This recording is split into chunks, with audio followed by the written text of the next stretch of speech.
Bonjour à tous. Alors, comme promis, j'essaye de vous réaliser une petite vidéo pour vous montrer comment est-ce qu'on identifie un verbe et surtout comment est-ce qu'on identifie son groupe.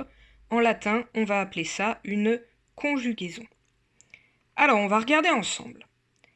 Déjà, première chose, dans un dictionnaire, vous allez remarquer qu'un verbe est toujours présenté avec soit 4, soit 5 formes. Je vous ai mis deux exemples. Le verbe amarrer, sur cette ligne-là, amo, amas, amarré, amaoui, amatum.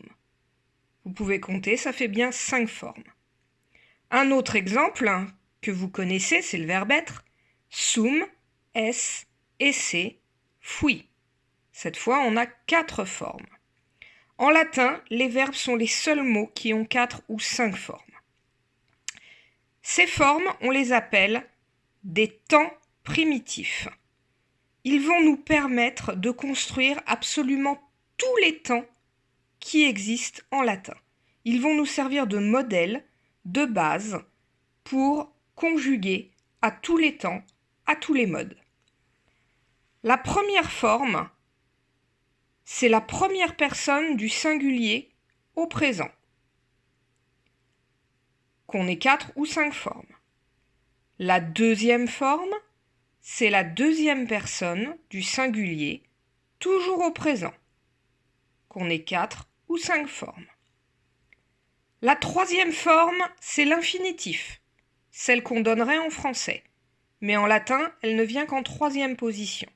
Qu'on ait 4 ou 5 formes, on a toujours l'infinitif. La quatrième forme, c'est la première personne du singulier au parfait. Le parfait, c'est le temps qui correspond à notre passé simple. Vous savez, le passé simple en français, ce temps qui a toujours une structure un petit peu bizarre, qui a un radical parfois très différent des autres temps. Eh bien, en latin, c'est pareil, sauf que pour vous simplifier la vie, eh bien, on vous le donne dans l'énoncé. Toujours pareil, qu'on ait 4 ou 5 temps, le passé simple, c'est-à-dire le parfait, existe, donc on vous le donne. Enfin, la cinquième forme qu'on n'a pas toujours, c'est le supin. C'est ce qui va nous servir de base pour construire les participes, les adjectifs, les superlatifs et d'autres choses que vous verrez bien plus tard dans votre étude du latin. Le supin, on ne l'a pas dans tous les verbes. Certains verbes n'en ont pas, tout simplement parce que ce qu'il sert à construire, eh bien ça n'existe pas avec ce verbe-là.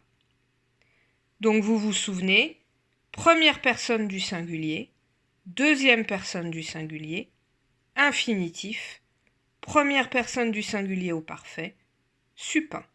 Ce sont les 5 temps primitifs qui vont vous permettre d'identifier déjà que vous avez affaire à un verbe et ensuite de reconnaître la conjugaison, c'est-à-dire le groupe.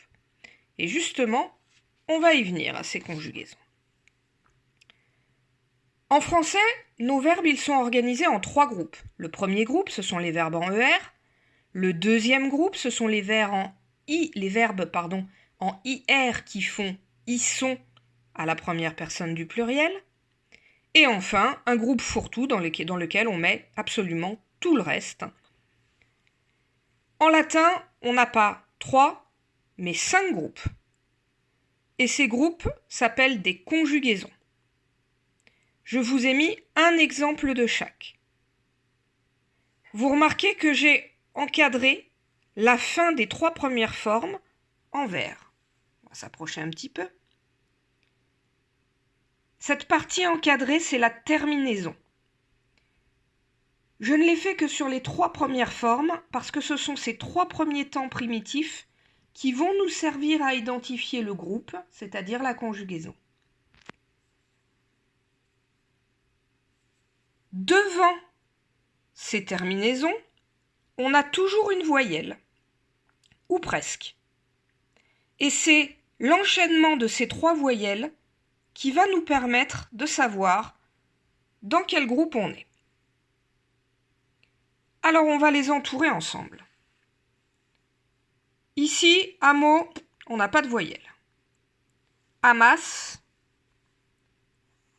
on a le A. Amarré, on a le A.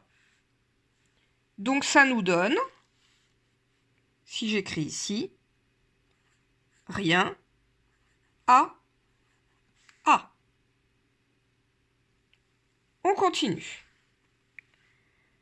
Deuxième, ténéo, on a un E. Ténès, on a un E. Ténéré, on a aussi un E. Si on fait le bilan, ça nous donne E, E, E. Le troisième, là on n'a rien. Ensuite on a un I. Ensuite on a un E. On fait le bilan. Rien. I, E. Le quatrième, pardon. I, E. On fait notre bilan. I, E. Et enfin, le dernier, si on regarde, on s'aperçoit qu'on n'a que des I. On fait notre bilan. I.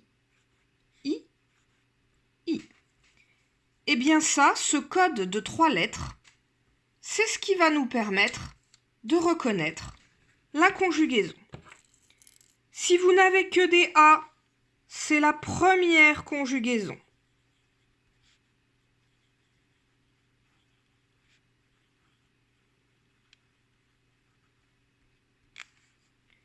Si vous n'avez que des E, c'est la deuxième conjugaison.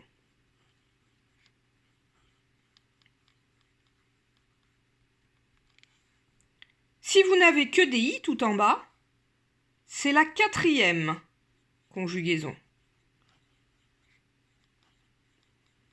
Et là, vous vous dites, mais elle nous avait dit qu'il y avait 5 groupes, alors pourquoi elle met 4 ? Eh bien, vous allez voir. Parce que, pourquoi est-ce qu'on ferait simple quand on peut faire un petit peu compliqué ? Si vous avez IE, c'est la troisième. Mais la suivante, au lieu de l'appeler quatrième, comme elle ressemble beaucoup à la troisième, on l'a appelée troisième mixte. IE, c'est la troisième conjugaison mixte.